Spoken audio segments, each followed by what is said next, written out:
the Sort of Sports Podcast, episode 73 now. And Frank Reich has been fired, as we covered in that last emergency podcast episode. So if you missed out on that, I did talk about that in the last episode, a little 15-minute emergency pod. Felt like I had to just get my thoughts and feelings out as soon as possible. So that's what that was.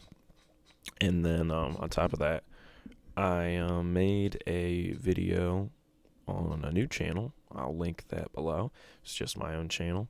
And it was discussing how I would book CM Punk in WWE right now, because CM Punk made his big return to WWE. And originally it was going to be a podcast episode, but I decided I want to try something different and make like a full-on video. So I did that. And so I'm not really sure exactly what I'm going to be doing over on that channel. I'm starting to view this podcast as like essentially like my journal of thoughts, and then those videos would be like kind of like big picture, big ideas that I want to discuss. I don't know if that really makes sense. We'll see what goes on. But I did start that now, and we'll see where it goes from here. So I'll link that below. I'll link the video, and I'll link the channel. So on another note, as far as these sort of sporties go, I'm thinking about maybe doing those as a video format. So I would, instead of doing a podcast this year where I run it all down, I might do a video, film me, have some fun editing in it just to make it a little more lively for the award show. Because it's the award show. It's a big deal. So the sort of sporties might be in a video format this year, which I said to Gia, I was like, what do you think people would like that? And she's like, I think people would like that. That's cool. So I think that's the plan for the sort of sporties, is to be a video instead of just a podcast episode this year. So be on the lookout for that. That'll probably be out the first week of January will be the goal on that. So yeah, that'll be pretty exciting. Okay, so let's get into college football and the game. Michigan versus Ohio State, which Michigan beat Ohio State 3 straight times. Michigan has beat Ohio State 3 straight Big Ten East championships, and most likely going to be 3 straight Big Ten championships. I think this is a team that can win the national title. I'm being honest. It looks like they're the best team in the country, in my opinion. I think J.J. McCarthy looked really good last game. I'm interested to see what his draft stock looks like, especially if they win the national title, where he is draft stock-wise, like what people think of him. That'll be very interesting to me. As far as the game itself, I don't think Ohio State really played that bad. It was the interception from McCord that really ended the game, because they were marching down the field looking to tie it up and go to overtime. But I think it was a hell of a game. It was a great game, but I think the biggest thing is, we all know McCord is not the strongest quarterback for Ohio State. He's probably the weakest they've had since, I don't even know. Just Stroud's better, Fields is better, Haskins is better, JT Barrett's better, Cardale's better, Braxton Miller's probably better. So whoever was before Braxton Miller, I don't know who that'd be, but whoever that was. But yeah, I think it's the biggest thing is McCord, I don't think is really up to the snuff. And they're going to blame Ryan Day, and they're going to fire Ryan Day. I just think that's how it's going to happen, because they got to blame somebody by the fact that they lost 3 straight years in Michigan. And I would say this is, out of the 3 games, because I always watch the game, and even though I'm not an Ohio State or Michigan fan, I always watch it. And this was probably Ryan Day's best coaching performance out of the last 3 years. I got to give him credit. But he has lost 3 straight times, and they're going to blame him. So whether it's his direct fault or not, he's probably going to be fired, and they're going to be looking for somebody else. As far as Jim Harbaugh goes, who the hell knows what's going on with all that? I think if the investigations fall through, he will stay at Michigan, because it's like his dream scenario is to be there. But I think if they continue to push the investigations, he will leave and go to the NFL. And maybe he's the guy for Bryce Young. Maybe he's the guy I'm looking for, I should say, to believe in Bryce Young and give Bryce Young the time of day he deserves. Yeah, it was a great game. I can't wait to watch it again next year. It'll be interesting to see how Michigan retools because Blake Corum and JJ have been prominent players. I mean, last 3 years of them playing Ohio State, those have been like the two of the main guys. Except Blake Corum's been hurt a good amount, but I'm saying JJ has been always there, so it'll be interesting to see who comes in now.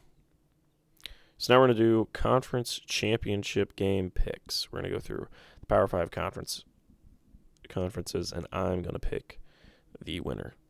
So the Big 12, we got Texas versus Oklahoma State. I'm going to take Texas here. Texas has only lost one game in the year, so has Oklahoma State, but I think Texas is better, and they get a big win, trying to get into the playoffs, but ultimately they'll just get in a bowl game. We have Washington versus Oregon. I'm going to take Washington here. I know Oregon lost to them earlier in the year, and I know it's hard to beat a team twice, but I think Washington could do it and pretty much secure themselves a spot in the college football playoff. ACC, Louisville versus Florida State. I think Florida State's also going to secure them spot in the college football playoff. I think this Florida State team is going to beat Louisville and go to the college football playoff. Then we got Michigan versus Iowa. I'm going to take Michigan here. I got full faith in them beating Iowa. Iowa's a good team defensively, but Michigan's a good team all over. And then in the SEC Championship, we have Georgia versus Alabama. I'm going to take Alabama for an upset. I think they've been rolling. They got a huge energy win over Auburn last week in the Iron Bowl, and I think they're going to use that against Georgia. Now, what does that do to the college football playoff if Alabama beats Georgia? Because that means you're going to have to put in a team with one loss. And it's just the way it works. Because it could be Michigan, Washington, Florida State, and somebody else. So let me look up CFP rankings. Because right now, Oregon is 5, Ohio State is 6, Texas is 7, and Alabama is 8. So, Georgia loses. They're obviously out of the top 4. Does Alabama take the 4th spot because they beat the number 1 team? Logically, yes. I'm assuming that's what they would do. So, the playoff would end up being Michigan versus Alabama and Washington versus Florida State, which to me is pretty fun. Other than Alabama, it's a decent amount of different teams, and I think Michigan's the one team's going to win it. But that means your national championship is definitively going to have Florida State or Washington in it, which really spices things up. So that's pretty fun. So I would love that. I would enjoy that. It's fun. They have the rankings on the website. You can look back at the old rankings. It's pretty cool. Yep, 2019, classic year. LSU 1, Ohio State 2, Clemson 3, Oklahoma 4. It's a great setup.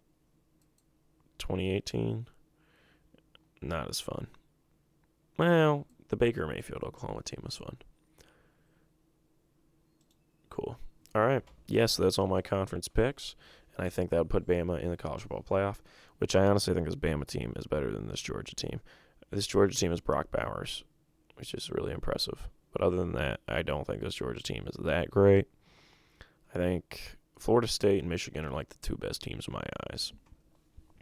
I think that'll be your national title. I think Michigan beats them. Okay. Let's shift over to the NFL. So Eagles versus Bills was a certified hood classic. Goes to overtime. Bills get a field goal. Eagles march down the field. Jalen Hurts runs it into the end zone for like 10 yards for a touchdown. Walks off the game. It was a great game. And it made me think. I thought about it last night, actually. I was talking to a friend of mine. I was like, the problem is when you go to overtime in an upset is that the team that was like, okay, so let's say like a team that's favored to win is playing. Because there's always a team that's favored to win, but like there's a team that's pretty heavily favored to win, right? And it's about to be an upset. And then the team that was originally favored to win ties it up and it goes to overtime. Essentially, the game is 0-0 again. So it just feels like every time a game goes to overtime, the upset team does not win. Like the favorite wins because you're essentially now playing an entirely new game because it's 0-0 going into overtime. So now, the odds of them being upset twice are really low. Does that make sense? Like in March Madness, if Kansas was playing Stephen F. Austin and Stephen F. Austin was about to upset them, then Kansas comes back from being down 20 points with 10 minutes left in the second half, and it goes to overtime. I'm pretty confident that Kansas is going to beat Stephen F. Austin at that point because now the game is essentially 0-0 again, and it's a new game, and so they were basically almost upset last game, and the odds of them getting upset again are low. So that's the way I always look at overtime. So that's how it was with Eagles-Bills, where I'm like, I don't think the Bills are that much worse than the Eagles. The Bills are better than the record shows. I fully believe that. But as soon as it went to overtime, I was a little afraid. I was like, oh, I think this might be wraps. And then it was, but, that's how it goes. Okay, so right now, though, Eagles are the only team in the league with one loss. Pretty impressive. The fact that it's to the Jets is really funny to me. Everybody, when I watch Eagles games, like, who's that one loss to? And I'm like, yeah, it's the Jets. And they're like, really? I'm like, I know. So the Eagles are the only team with one loss. The Bills now 6-6 on the year. It's going to be a hard road to the playoffs for them, but I think they can maybe still win that division. They're 3 games behind the Dolphins, so probably not, honestly. I think the Dolphins kind of are going to win the division. The Bills most likely got to look at a wild card spot at this point, which is opening up more and more every week because the Browns got a lot of injuries going on. So that's helpful for them. I wasn't going to talk about the Browns right now, but let's just do it. Let's talk about the fact that the Browns played the Broncos and lost pretty handedly, honestly. The Broncos took absolute care of them. The Broncos have been rolling. Props to everybody at the Broncos. And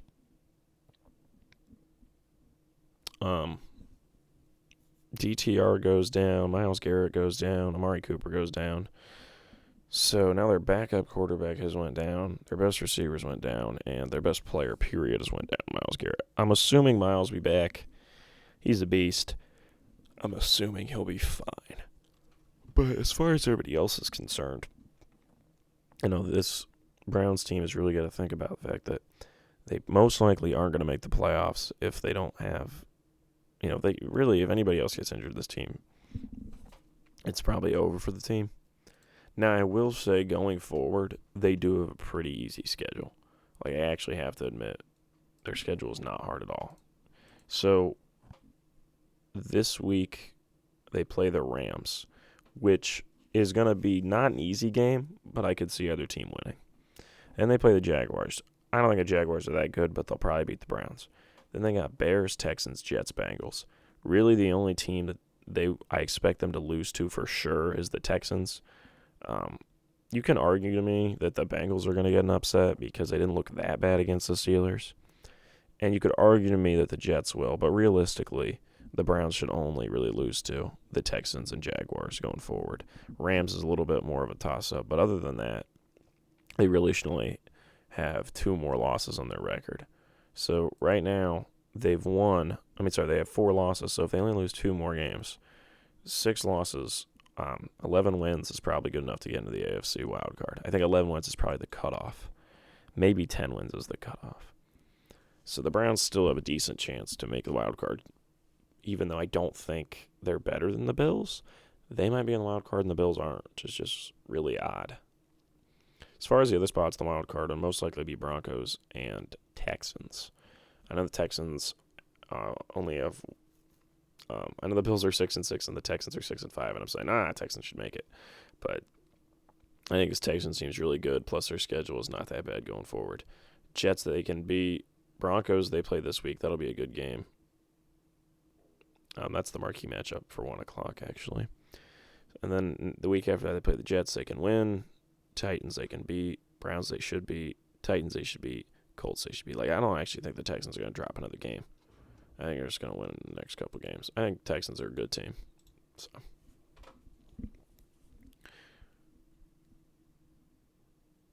Now let's talk about a good team. The Lions. The Lions lost to Jordan Love on Thanksgiving Day. Jordan Love took care of them. Jordan Love played probably his best game, or at least his best nationally televised game. Everybody was watching him, and he showed up. He played really well. So props to Jordan Love. It looks like the Packers, there's a period there where it's like, is he going to be our franchise guy? And based off that performance, I think they're going to feel relatively more comfortable with committing to Jordan Love. I think he played really well. He showed some really, I wouldn't even say flashes. Like, he just played a great game altogether. As far as the Lions go, I know some guys are like, oh, Ryan, you sure it's a Super Bowl team? They just lost to the Packers. They only got 3 losses on the year. And it's a good team. I think it's a really good team. I don't really have any concerns about the Lions. 8-3 on the year. His Lions team probably go, about 13-4, 12-5. That's a hell of a record. And I think Lions, in my eyes, are a Super Bowl contender. I think in the NFC, really, there's 3 teams I think could go to the Super Bowl. Eagles, Niners, Lions. In the AFC, it's like, you can argue me the Ravens, the Chiefs, the Bills even. Hell, at this point, I think maybe even the Texans go on a Cinderella run. Like, the AFC's wild. Dolphins maybe, but as far as winning the Super Bowl, to me, it's like Chiefs, Eagles, Lions. Those are the 3 I can see winning the Super Bowl. I guess we should talk about the Niners. Niners have been rolling, taking care of business. I love what the Niners got going on. We all know that. Favorite coach in the league. I love Brock Purdy. I love Christian McCaffrey. I think it's a great team. I've seen them lose some games they should win. And I can't really trust them come playoff time. I just can't. I have to be honest. I think they're a top-tier team. They're probably the best-run organization in the entire league. I think they're really good this year. But when it comes to the NFC Championship, I just feel like if they're facing the Eagles or Lions, they're probably going to lose. That's just a reality. And then we should talk more about the Eagles. This Eagles team, it just feels like they can't lose, man. I was talking at the beginning of the year that I think there's something off about them. That's gone. This is a good team, like a really good team. I was wrong to ever say anything else. Devontae Smith showing up in a big way for them is dangerous because I've always thought he's really good. Whenever he shows up, it's like, whoa. They got 2 elite receivers out there, and I mean elite. I think it's hard for you to try to convince me that there's a better number 2 wide receiver on a team than Devontae Smith. I think you probably could have used to argue to me that T. Higgins is the best, or like Jalen Waddle. But anymore, I'm like, man, Devontae Smith, he's a beast. There's a reason he won Heisman as a receiver. The Slim Reaper, as they call him. He's legit. So, yeah, Devontae Smith really impresses me, and he adds a whole new element to that offense. Another guy you got to guard. And A.J. Brown's just pretty much been like one of the best receivers in football this year. Like, legitimately. He's just been nuts. And he kind of got shut down a little bit against the Bills. Like, he only had like 4 or 5 receptions. So Devontae was like, oh, okay, my turn. And just stepped up in a huge way. And that's making me believe a little more and more. Not a little. Making me believe a lot more in this Eagles team. Where I'm like, this is a really good team. And maybe they do go to the Super Bowl. I don't know if they can win it, though. Guys, I'm sorry. I just think the Chiefs are winning the Super Bowl. I think, honestly, like, in my eyes, the Chiefs are going to go to the Super Bowl, play the Lions or Eagles, win. Travis Kelce retires. That's what I think's happening. I just think, back-to-back Super Bowls for him and Mahomes. Kelce's older than we think. He's 33. And he gets a break. Because why not go out on top? And then probably Reed retires, and then the Chiefs get to retool. I think that'd be interesting. Is it going to happen? Who knows? But that's kind of what I'm starting to see. I do, even if Travis doesn't retire, I do think the Chiefs are going to the Super Bowl and winning. Like, they're down 14 points against the Raiders. They storm back, and if you look at the final score, no one would ever realize that they were down 14 points. That's just what a good team is able to do. They got caught off guard a bit, so they just completely erased that. The Bears beat the Vikings last week on Monday Night Football. That was odd. Very odd. Not exactly sure how we let that happen, to be really honest. But Fields continues to show that maybe they shouldn't draft a quarterback. I'm not exactly sure what they're going to do.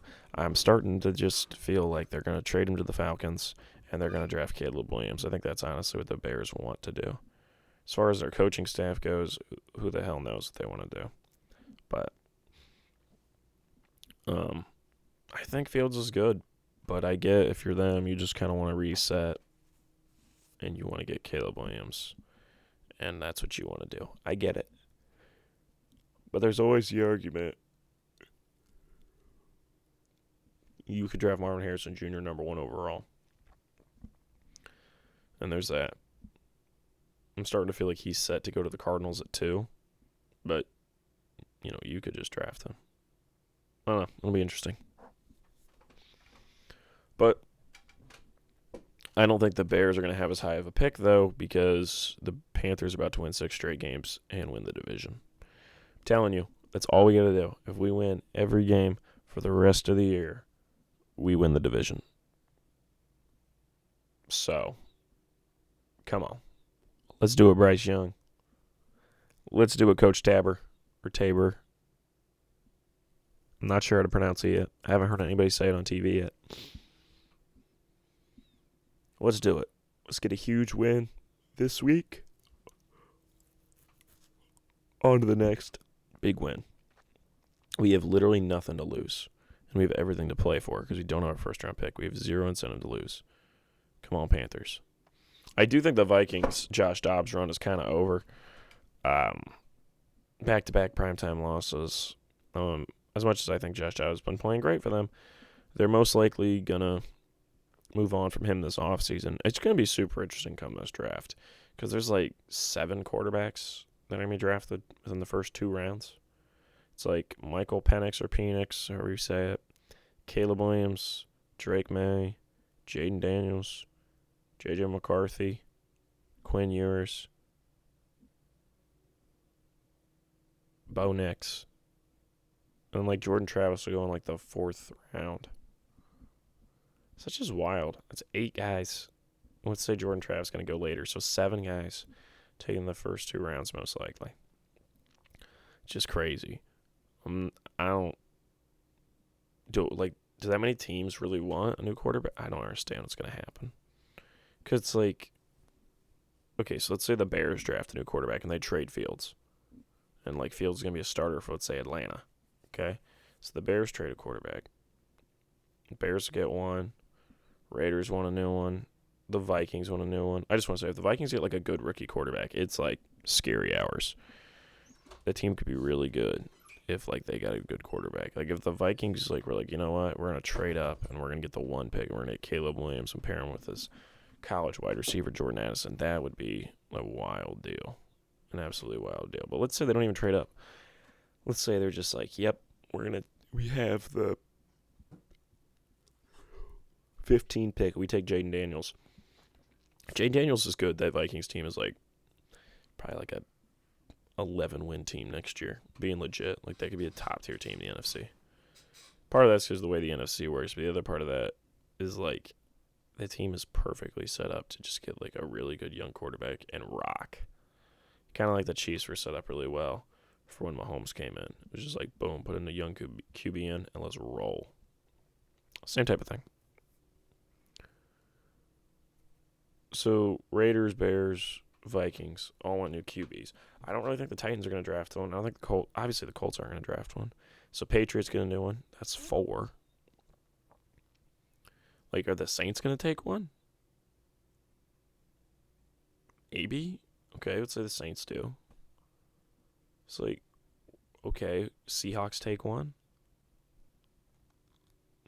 I'm saying, like, pretty much any team that even slightly wants a new quarterback would have to take one. Like the Bucks, I guess, right? But do the Bucks even want to move on from Baker? Who knows? So it's really odd to me. It's like there's so many. And when I'm the Browns, part of me, I mean, I get, I know they're pretty happy with Dorian Thompson-Robinson. I don't know if they're happy. He's been playing all right. It's just kind of weird because you're like, you could have just waited a year and gotten, maybe Jaden Daniels falls to you. Who knows? But, in the same sense, I make the same argument with Panthers. They could have waited a year and gotten somebody, so I guess I shouldn't say that.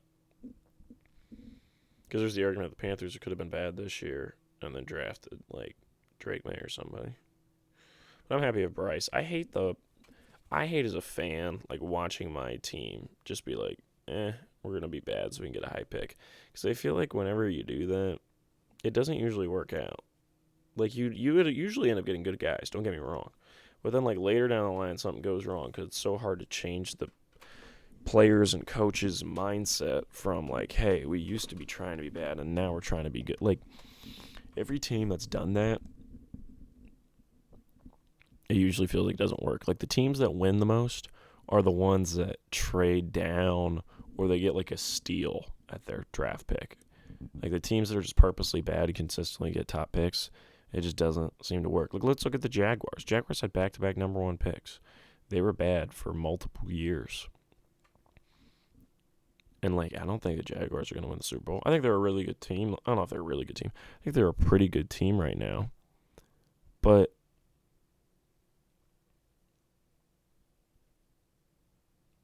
it just doesn't work like that. You don't just be bad for a couple years and boom, you're suddenly Super Bowl contenders. It just doesn't work. It doesn't work like that. Like, look at them versus, like, the Niners. The Niners have stayed consistently good and hardly ever had a bad season because they just get good draft picks at their spots or they trade around. They don't just say, screw it, we're going to win 2 games this year so we can get a top 5 pick. I just don't really love that system. I think even the NBA doesn't really work the best. I mean, you see it all the time. Like, teams, the Sixers, trust process Sixers. Like, they've never been to the finals.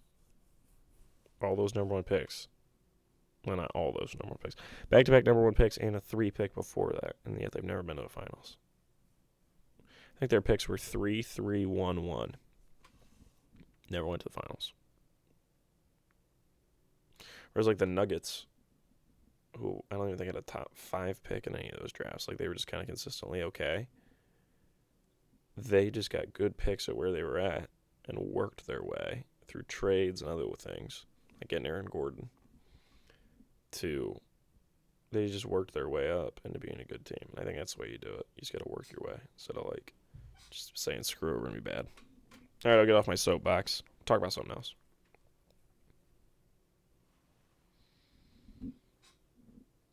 Okay, so the Texans lost to Jaguars, even though, like, I feel 100% confident the Texans are better than the Jaguars when I just watch them. It's like, yeah, it's a better team.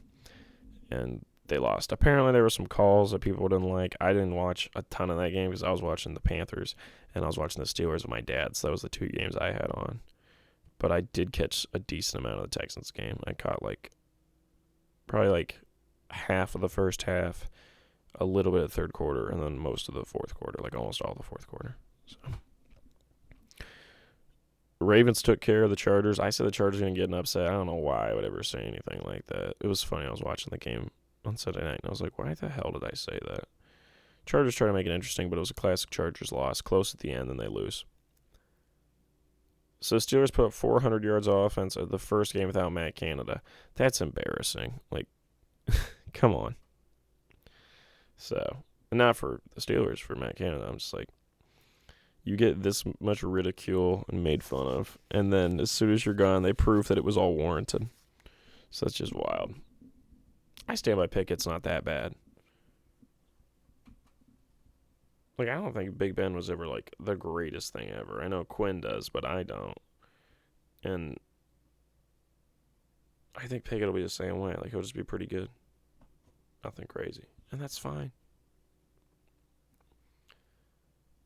Tommy DeVito has been a lot of fun for the Giants. It just came out that he apparently turned down a lot of money from the Washington Commanders because he wanted to stay in New York. What a pure Italian New York boy. And, he didn't give in to those commies. Those commie bastards. He's a great American boy for that. So, I think that was all I had to talk about, right? I'm looking through my notes. Yep, that's it. So we got a fun little segment here, and I thought of this. No, of course I thought of it. I'm the one who writes the show. I thought of this fun little segment I think everybody would enjoy. This is, I enjoy a lot of making some comedy. I wrote some skits in high school.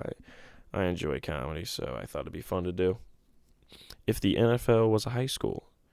So first up, we got the freshman guy that every older girl wants. That's C.J. Stroud.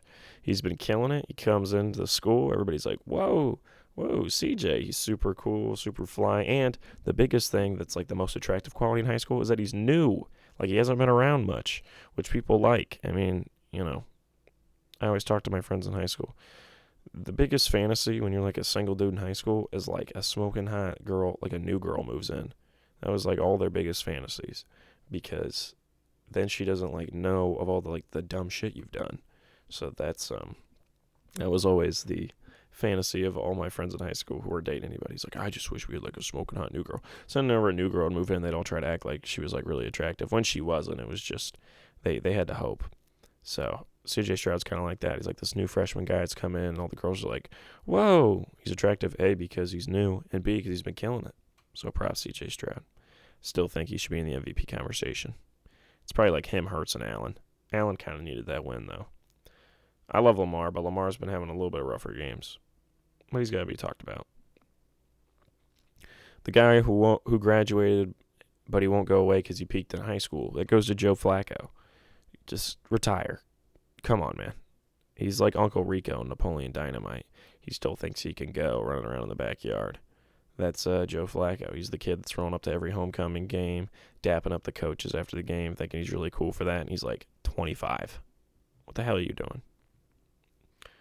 Throws the best parties, Jason Kelsey. I mean, look at the guy. Come on. Anybody who's ever listened to New Heights knows for a fact Jason Kelsey would throw the best parties. Everyone is so scared of him that everyone is nice to him. That goes to Myles Garrett. Probably a pretty nice guy, but probably pretty much sticks to his friends. And literally everyone in the entire school is uber nice to him because he looks like the Incredible Hulk. Dates the most popular girl, and everyone is confused except the moms. That award goes to Travis Kelce. This obviously makes a lot of sense as he's dating Taylor Swift and all that. And the part about the moms is I feel like every time, kind of like a guy dates the really popular girl, I feel like it's never like the movies. It's never the most popular guy dating the most popular girl. It's always some guy you wouldn't expect. And all the moms are like, oh, that makes perfect sense. And everybody's like, what? How? And they give like the moms for some reason apparently are like all knowing of like why she would be into this like goofball. And that's Travis Kelce. For what it's worth, this is also me. So I should be happy with this. And I am. I'm happy to be this award. So Travis Kelce and I were just one and the same, baby. All right now.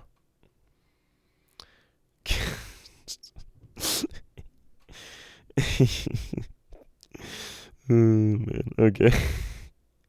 It's just some of the things I get to say on here make me laugh to myself. All right, King of the Band of Theater Kids. That award goes to Kirk Cousins. They would just think he's like the coolest shit.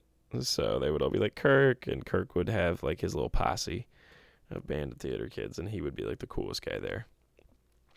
Talks to all the moms at the football games. That's Russell Wilson. Can't you just picture Russell Wilson? He's like, hey, Mrs. Davidson, I'm so glad you came out. Yes. Now, how's the new baby? Oh, let me see pictures. She's so cute. Like that guy who's just like, there's nothing wrong with it. He's just a little corny, and he just loves talking to the moms. Like it's nothing like, it's not like he's like a MILF hunter. No. Like it's not like that at all. It's just like he's just like a super genuine nice guy that like genuinely just really likes talking to all the moms, and that's Russell Wilson. The weird teacher that everyone likes, but they also think's a little goofy. That's Mike McDaniel. It's not McDaniels. It's Mike McDaniel. I mean, who else? It fits perfectly. He'd be like that weird math teacher that everybody makes fun of, but they also really like. For Trevor Lawrence, I have did lacrosse. I mean, just look at the guy. Shotgun a beer before every football game. That's Josh Allen. You can just see it. He's like, all right, boys, we're going to get a huge win tonight. And then he sticks his thumbs into a can of PBR, downs it, and gets ready for the game. Goes on to throw like 400 passing yards. What a guy. Everyone's favorite dad, Dan Campbell. I mean, how can he not be? He would definitely be the dad that every guy wants to talk to after the game. He knows every kid on the high school team by name, and they all know him, and they all love talking to him. That's Dan Campbell. The dad that all the girls have a crush on. That's Kyle Shanahan. I mean, obvious reasons. Look at Kyle Shanahan. He's a handsome man, and there's always that one dad that all the girls thinks is hot. The how is he a gym teacher now? Didn't he used to be a janitor award? Goes to Andy Reid. The next award is the Ferris Bueller Award, and that goes to Baker Mayfield. Do I need to explain myself on this? Like, Ferris Bueller, the line is like, the schizos love him, the freaks, the potheads, the popular kid. Like, she names like all the different cliques at school. I don't even think half of that was right. It's like the freakazoids, I think is what she says. I forget exactly what the line is, but she says that basically everybody in the school loves him. He's the most popular guy in the whole school. Everybody. He knows every friend group, and that'd be Baker Mayfield. He could just roll with any friend group, and they'd all love him. Then, last but not least, we have Homecoming King, and that is Joe Burrow. You got me look at it. He'd definitely be Homecoming King. He's got like the $1 million smile. He's definitely like cool, kind of sticks to his friend group, but everybody knows him and he's nice to everybody. That'd be Joe Burrow, and definitely Homecoming King energy from Joe Burrow. All right, let's move into marquee matchups. 1 p.m., we got Broncos versus Texans. This is going to be a hood classic, honestly. I think it's going to be a great game. Cannot wait for this. Panthers play at 4 o'clock, which is the worst slot to have a game because, then you get out of it and you eat dinner, and then you're like, well, now what am I really going to do till Monday Night Football because I only have like an hour. It's when your team plays at 4 o'clock, that's pretty much your whole day is watching football because you feel like you got to watch a game at 1, so you do. Then you watch your team at 4, and then you watch Sunday Night Football because by the time you eat dinner and wrapped up mentally from watching the Panthers at 4, it's time for Sunday Night Football. So, it's not a bad way to spend your Sunday watching football all day. So, I guess I shouldn't complain. The other 1 p.m. marquee matchup, there's really not a lot of good games this week for 1 p.m., but if I had to pick one, I'm going to go with Lions-Saints. Lions looking for a bounce-back win. The Saints team is not very good, but they're good enough to be watchable. So, 4 p.m. Niners-Eagles. I don't think I need to sell you anything off of this other than the fact that it's 2 top teams in the NFC facing off. And if the Niners get a win here, that would be huge for them. That'd be really wild. I do think the Eagles are going to win, but that'd be crazy if the Niners get a win. Primetime picks. Tonight, Thursday Night Football, we got Seahawks versus Cowboys. I'm going to take the Seahawks here. I honestly think they can win this game. I think this team is like kind of like the Vikings, in which I think they're pretty dangerous if they acquire a quarterback this offseason. I think Drino and Drew Lock have done well. I say Drew Lock because when he went in for a little bit that game, I was losing my mind. That was wild. But that's probably time to be a draft one this year, and whoever they get, I'm very intrigued because I think the Seahawks team could be scary with a talented young quarterback. But I do think they can beat the Cowboys. I think the Cowboys' record is a little inflated, so it's time for them to get some losses. Sunday Night Football, we got Chiefs versus Packers. Definitely taking the Chiefs here. I don't know why I wouldn't. Packers team should put up some decent highlights because Jordan Love is starting to come more and more into his own every week, but Chiefs get a win here. Monday Night Football, Jaguars versus Bengals. Going to take the Jaguars here. This would have been a great game if Joe Burrow was healthy. Little college football championship, national championship from 2019 rematch. Okay, and finally, let's move into our last segment, Ramblings of Reels and Writings. Thank you to my mom for thinking of a name for that. I started the book The Road. I'm only like 17 pages in by Cormac McCarthy. First Cormac McCarthy book I've ever read. It's been pretty good, so don't really have too much to say about it. Just reading it, and I'll be on winter break in about a week and a half, so I'm assuming I'll be reading a lot then and making a lot of videos for the new channel. Because I'm making some fun videos. I got some ideas for some videos I'm going to be making over there. I'm not sure if I'm going to start doing comedy sketches over there too. Who knows what I'm going to do, but like I said, I'll link that below. I saw Hunger Games Ballad of Songbirds and Snakes with Genevieve. I really liked it. It was great. It was very interesting because it's hard to make me care about a movie where Snow is the main guy. I was like, that's a hard sell. And they did it. Because I feel like when she was thinking of making a prequel, there's a lot of different ways she could have went. And the fact that she chose something that wasn't completely obvious, to me, tells me that she actually had something she wanted to say. She wasn't just doing a prequel to sell some extra books. She had a story she really wanted to tell.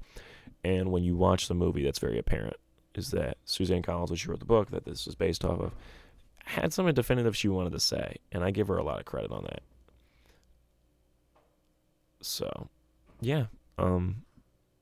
Really enjoyed Hunger Games, Ballad of Songbirds and Snakes. It was good. I don't know if it'll be on the best of the year list or not. We'll have to see.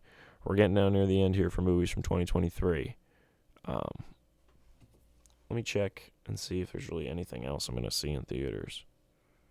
Because I think we might be done. Oh, I lied. Never mind. I already see a movie I know I'm seeing. When does that come out?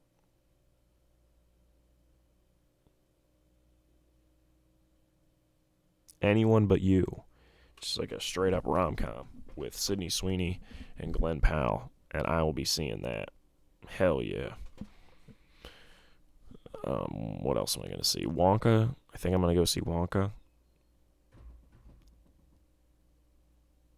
And then maybe I get to the Iron Claw.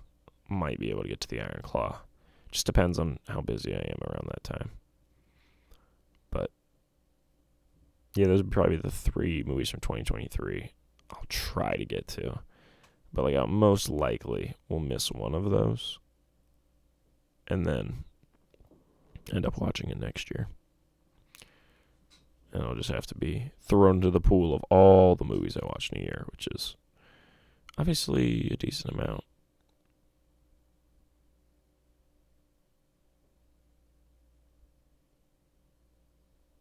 Okay.